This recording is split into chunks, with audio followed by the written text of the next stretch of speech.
অনর্গল ইংরেজি বলতে গেলে জানতে হবে আপনাকে অনেক বাক্য। তার জন্য আপনাকে প্রতিদিন নিয়ম করে বাক্য শিখতে হবে। তাহলে আপনি ফ্লুয়েন্ট ইংলিশ বলতে পারবেন। আজকে আমি আপনাদেরকে শেয়ার করব এমন কিছু ছোট ছোট ফ্রেজ বা সেন্টেন্সেস যা আপনাদের প্রতিদিন কাজে লাগবে। এগুলো খুবই সহজ, কিন্তু ইংরেজি বলতে গেলে খুব কাজে আসবে। চাইলে আপনি বাড়ির ছোট বাচ্চাদের সাথেও এগুলো প্র্যাকটিস করতে পারবেন। তো চলুন আজকের ভিডিওটি শুরু করা যাক। Let it be. Let it be এর মানে হলো যেমন আছে তেমন থাকতে দিন। এটা আমরা কখন ব্যবহার করে থাকি? এটা কোনো কিছু জিনিস বা ঘটনার জন্য ব্যবহার করা হয়। সামনে এমন কিছু জিনিস যেটা সম্পর্কে আপনি কথা বলতে চাচ্ছেন, কিন্তু সামনের জন সেটি সম্পর্কে কথা বলতে চাচ্ছেন না, তখন আপনি এই ফ্রেজটি বলতে পারেন। চলুন একটা উদাহরণ দেখা যাক। ধরুন আপনাকে কেউ বলছে আপনার ল্যাপটপ খারাপ হয়ে গেছে, এটি ঠিক করা দরকার। তখন আপনি বলতে পারেন লেট ইট বি, এটা যেমন আছে তেমন থাকতে দিন। আবার ধরুন এমন কোনো বিষয় হলো যে আপনি অপরজনকে বোঝাতে চাচ্ছেন, কিন্তু সে সেই বিষয়ে অনট বা সে সেই বিষয়ে বুঝতে চাইছে না, তখন আপনি এই ফ্রেজটি ব্যবহার করতে পারেন। তো চলুন পরের বাক্যটি দেখা যাক।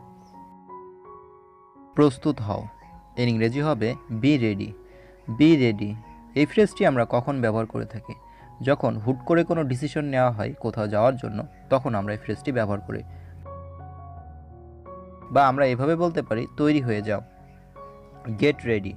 Get ready. এবার পরের বাক্যটি শেখা যাক। তুমি একটা ভণ্ড। তুমি একটা ভণ্ড এর ইংরেজি হবে ইউ আর এ ফ্রেক।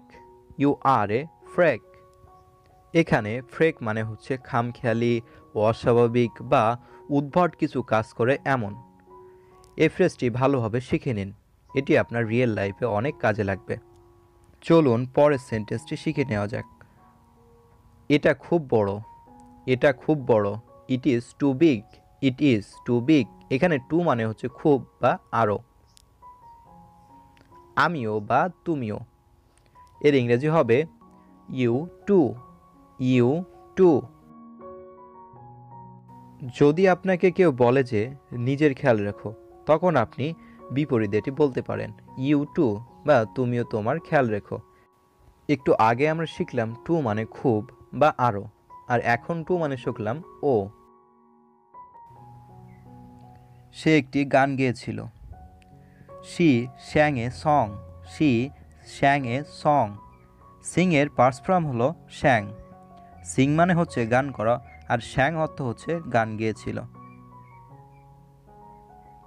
তুমি বুদ্ধিমান। তুমি বুদ্ধিমান। You are a intelligent. You are intelligent. Intelligent এর কাছাকাছি আরও কিছু শব্দ আছে, যেমন clever, brainy, cunning, wise, intellectual ইত্যাদি। এগুলো আপনি ব্যবহার করতে পারেন।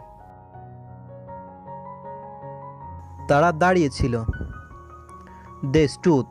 দে স্টুড। স্ট্যান্ড মানে দাঁড়ানো। স্ট্যান্ডের পাস্ট পার্টিসিপল হলো স্টুড। স্ট্যান্ড মানে দাঁড়ানো, আর স্টুড মানে হচ্ছে দাঁড়িয়েছিল। তুমি এটি লুকিয়ে রেখেছিলে। You hid it. You hid it. হাইডের পার্টস ফর্ম হলো hid. Keep it up. Keep it up এর অর্থ হচ্ছে এটা করতে থাকো। কাউকে উৎসাহ দিতে এই ফ্রেজটি আমরা ব্যবহার করে থাকি। She is graceful. She is graceful. কাউকে সুন্দর বোঝাতে আমরা বিউটিফুল শব্দটি ইউজ করে থাকি, কিন্তু গ্রেসফুল ওয়ার্ডটি স্ট্যান্ডার্ড একটি ওয়ার্ড যেটা সুন্দর বোঝাতে ব্যবহার করা হয়। জোরে কথা বলো। Speak loudly. Speak loudly. ধীরে কথা বলো বা শান্তভাবে কথা বলো। Speak softly. Speak softly. ধীরে হাঁটো বা আস্তে হাঁটো। Walk slowly. Walk slowly. কাউকে স্পর্শ করবে না। Don't touch anyone. Don't touch anyone. বিরতিতে। At intervals. At intervals. সে লিখছিল। সে লিখছিল। He wrote. He wrote. আমি ঘুমালাম। I slept. I slept. সে জল এনেছিল। She brought water. She brought water. আমাকে কাজ করতে হবে। I have to work. I have to work. এটা দামি। It is expensive. It is expensive. নিরাপদে থাকো। Stay safe. Stay safe. তুমি জ্ঞানী। You are wise. You are wise. Wise মানে জ্ঞানী বা পণ্ডিত। তুমি কি চাও? What do you want? What do you want? Want মানে চাওয়া বা ইচ্ছা পোষণ করা। আমি তোমাকে হতাশ করতে পারি না। এর ইংরেজি হবে I can't disappoint you. I can disappoint you. Disappoint মানে হতাশ করা বা নিরাশ করা, এই অর্থে বোঝানো হয়। চালিয়ে যাও। Carry on. Carry on. তোমার কি জ্বর আছে? Do you have a fever? Do you have a fever? বেরিয়ে যাও। Get lost. Get lost. কাউকে বেরিয়ে যেতে এই ফ্রেজটি আমরা ব্যবহার করে থাকি। Speak your mind. Speak your mind. এর অর্থ হচ্ছে তোমার মনে যা চলছে সেটা বলো। Doesn't matter. Doesn't matter.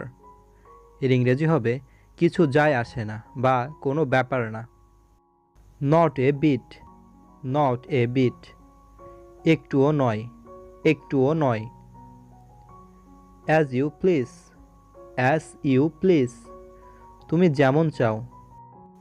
আপনি কাউকে কিছু বললেন কিন্তু সে আপনার কথা শুনল না, তখন আপনি এই ফ্রেজটি ব্যবহার করতে পারেন। Nothing much. Nothing much. এর অর্থ হচ্ছে তেমন কিছু না। ধরুন অনেক দিন পরে আপনার কোনো বন্ধুর সাথে দেখা হলো, তো আপনি জিজ্ঞাসা করলেন কি চলছে, সে উত্তরে এটি বলতে পারে তেমন কিছু না, nothing much. Get off. Get of.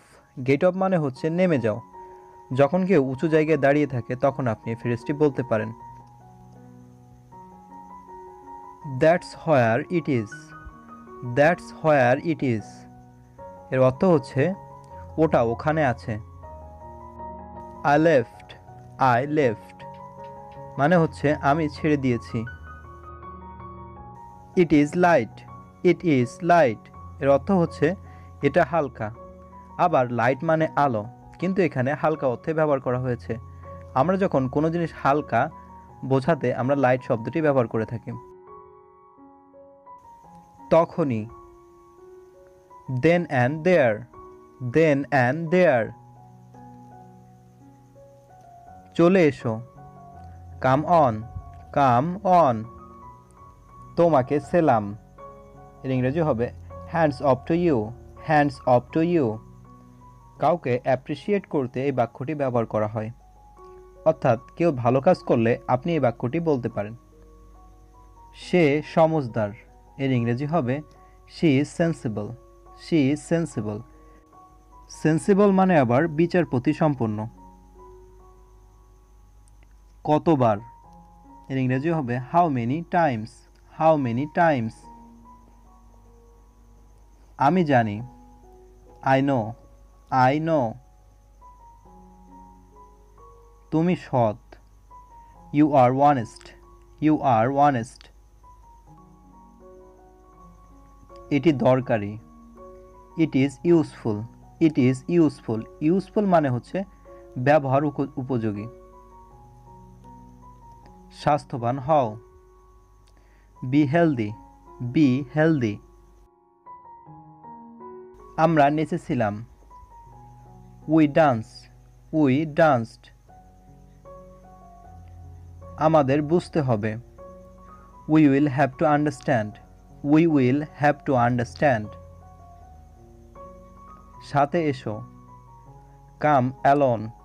Come alone. এখানে অ্যালোন মানে সাথে বা পাশাপাশি। আমি অসুখী। I am unhappy. আশা করি এই বাক্যগুলো আপনার কাজে আসবে এবং আপনি দ্রুত ইংরেজি বলতে পারবেন। ইংরেজি বলতে গেলে অবশ্যই আপনাকে অভ্যাস করতে হবে। অভ্যাস না করলে আপনি কখনোই ফ্লুয়েন্ট ইংলিশ বলতে পারবেন না। যদি আপনার বাসায় বাচ্চা থাকে তাদের সাথে এই বাক্যগুলো প্র্যাকটিস করতে পারেন, কারণ এই বাক্যগুলো একদমই সহজ। যে কেউ 2-3 বার শুনলেই এটি মুখস্থ করতে পারবেন।